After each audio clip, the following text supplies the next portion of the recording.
Alright, so I'm in the Smoky Mountain National Park now, and this is really confusing because All Trails doesn't work because I don't have any signal. The visitor centers don't open until 9, so I gotta wait a while. And I had to go to 3 different visitor centers in order to get a parking pass. It was insanity. But anyway, I don't know where I am, I don't know where any of the trails are, so I just went down the road and pulled over at the first place. And this trail isn't labeled, but it says a quiet walkway. So yeah, I'm just going to start here. And then if it's not, it doesn't sound like it's going to be very long. If it's not, I'll just continue on down the road until I find something else. And then when 9 o'clock rolls around, I'm going to go back to the visitor center and get a map.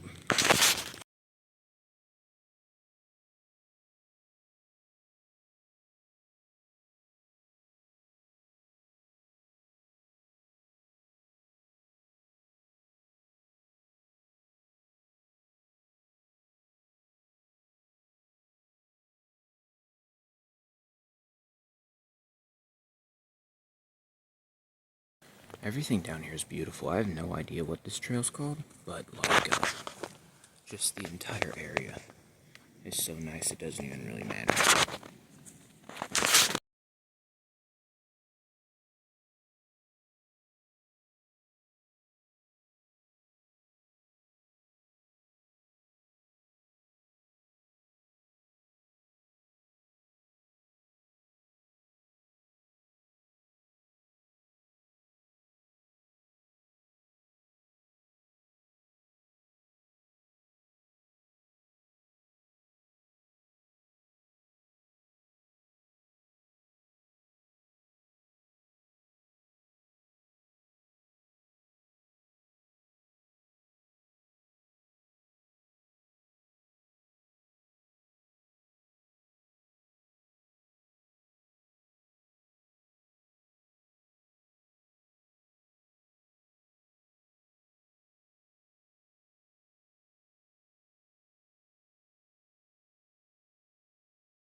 So I climbed up this ridge, and of course, you figure, oh, I'll get to the top and it'll be a good view.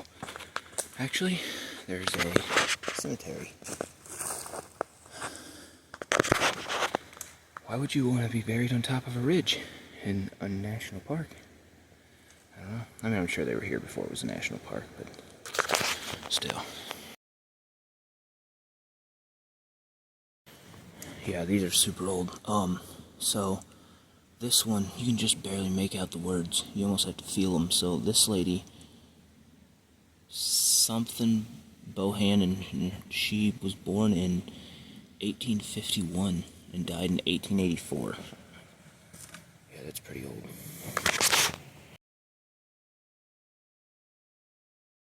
Yeah, most of these are so old and worn that you can't even make out any words on them at all.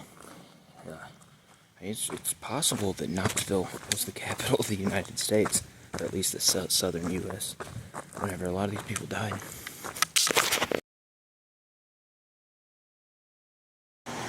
Alright, so I got all excited back there because I seen a sign for Caves Cove and for Klingman's Dome, so I think I'm within 30 miles of both of them, so I'm going to see them today. I finally came to one. It's called Sugarlands Valley Trail.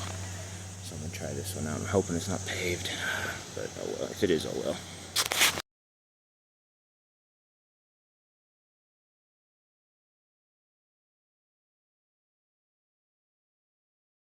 So this trail is paved and it's pretty short, but I'm still going to look at it because, so this used to be some little village or whatever, like 100 years, 200 years ago, and it flooded and it washed all the log cabins away because they were all wood at the time, but it left a bunch of the chimneys, so I'm going to go by and just look at all the chimneys. It's crazy, like, some of them have no house, no nothing, but they have like a mantle that's left.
Alright, so it's 9 a.m. now, and I'm at the visitor center. At the Sugarlands Visitor Center. There's also like 30 visitor centers here, and they all seem to be like packed as can be. They're like an attraction to themselves. Okay, so that visitor center was basically like the gift shop at the zoo, and they charge for everything, even the little pamphlets that tell you about the roads and whatnot. So they charge for the maps, they charge for everything, but they have these free little newspapers. And in the newspaper, in the middle page, is like a rough map of the area, but I mean that's a very rough map of how big this place is.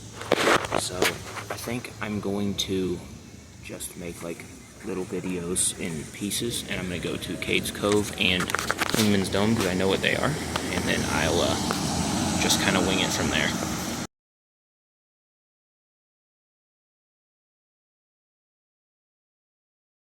Carlos, buddy. Carlos Campbell Overlook. I want to say that either this valley down here or that valley back there is Newfound Gap, but based on the location, I want to say that one of the two of these is Newfound Gap, but I would be lying if I said I had any idea. Regardless, that's like the best view I've ever seen.